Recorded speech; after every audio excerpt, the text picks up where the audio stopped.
Hey everyone, just want to talk to you for a minute about Alaskan chainsaw mills, my experience with them, things that I've learned, and hopefully maybe help you to make a decision if you're looking to buy one as well. I purchased it was the Mark III series 36-inch. I had a chainsaw with a 36-inch bar, so I thought, oh, I'll buy a 36-inch long chainsaw mill, and learned that, wait a minute, that won't quite work, and I'll show you why. So this is a 24-inch bar on here currently, but it'll work for the purposes of explaining why you don't get as much as you'd think you'd get out of the chainsaw mill. So first of all, we have our anti-kickback spikes there, and that leaves you with only 22.5 inches. The other thing to consider is that you have a sprocket on the end of this here. And how this chainsaw mill works is you have these two plates that come together and they clamp on either side of this bar here. You don't want to clamp that right on that sprocket that's turning on the end here. It's going to make it more difficult to turn and could lead to it wearing out. So you're going to clamp it a little further back on here. So all of a sudden your 24-inch bar is now 19 or 20. So I had a 36-inch bar and I bought this thinking, oh yeah, it'll cut 36-inch wide logs. In reality, I get about 30 inches of effective use out of this. So when you're sizing your mill, you might keep that in mind, that you're going to be losing a little bit based off of those two factors there.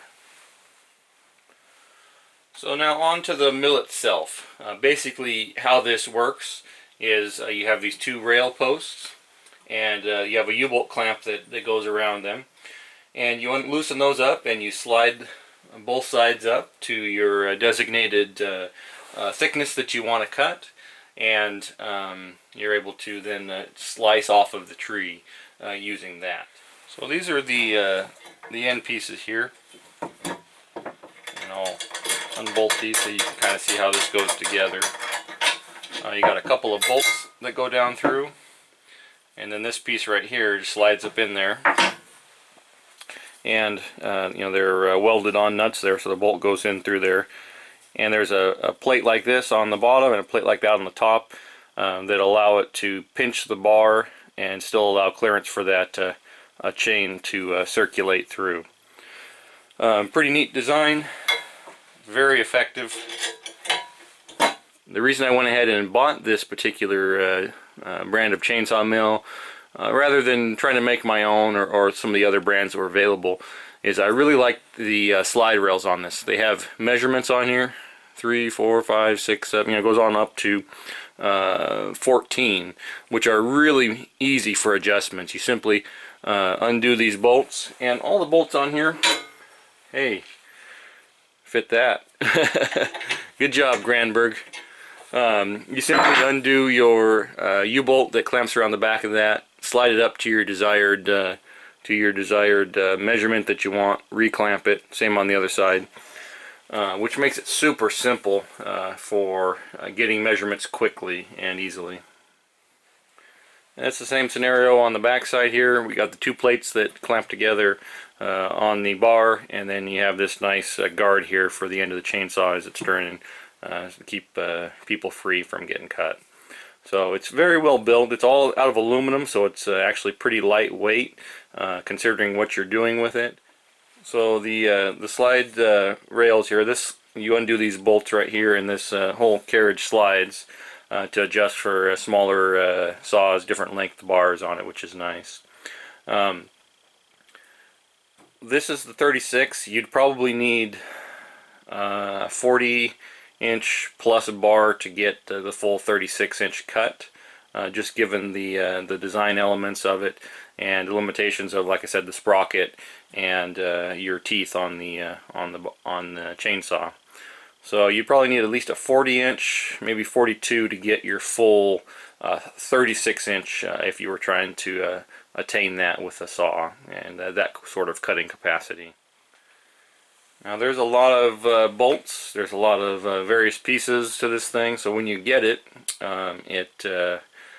some assembly is required for sure.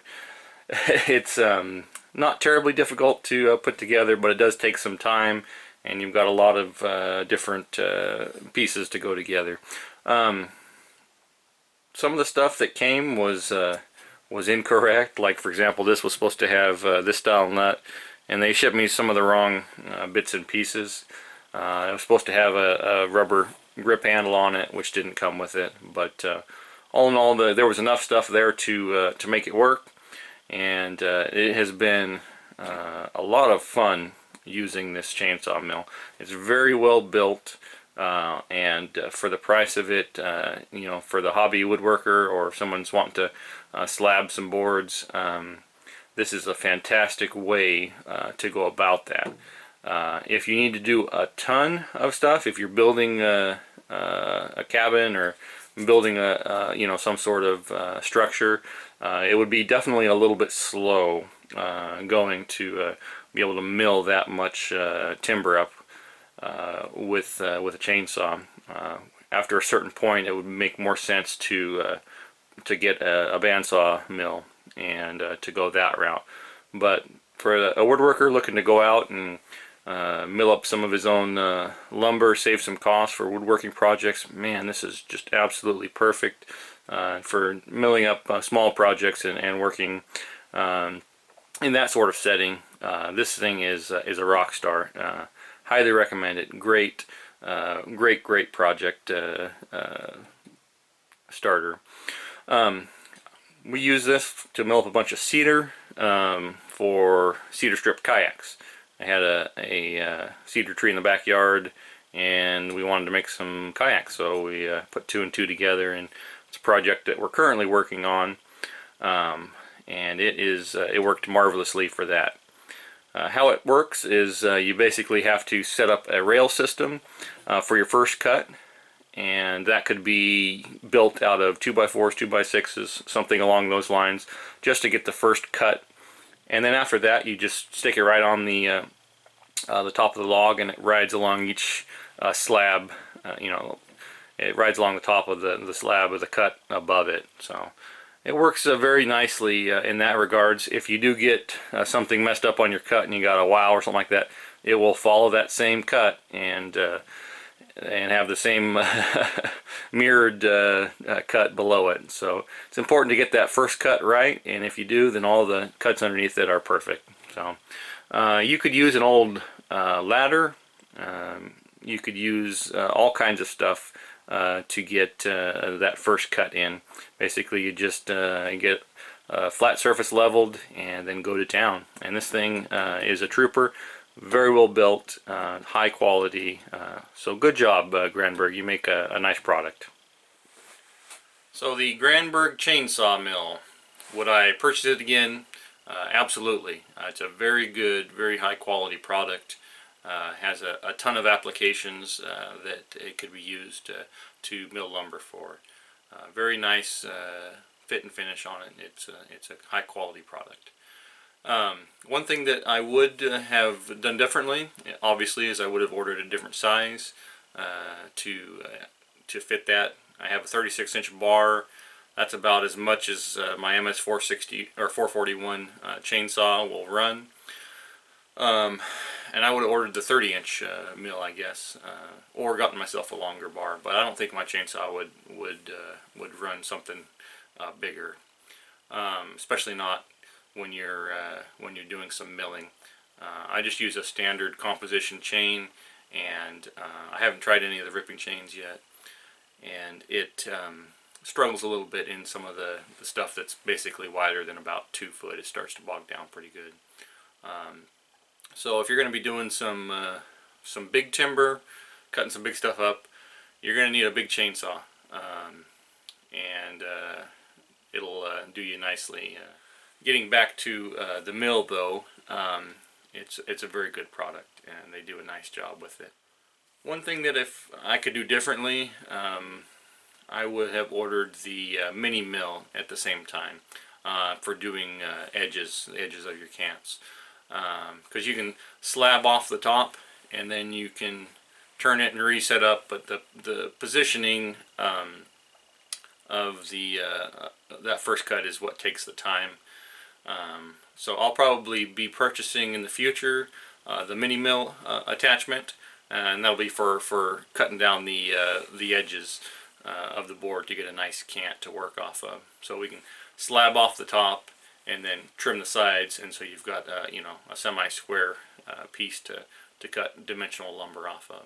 So that's one thing that I would have done differently, is ordered the mini mill at the same time.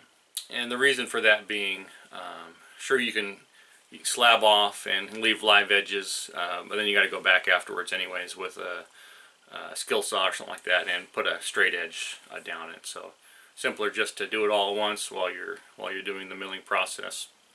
So I would purchase the mini mill too. Anyhow, thanks for watching. Appreciate you guys giving us thumbs up, liking videos. Please continue with the support. We appreciate it very much. Thank you.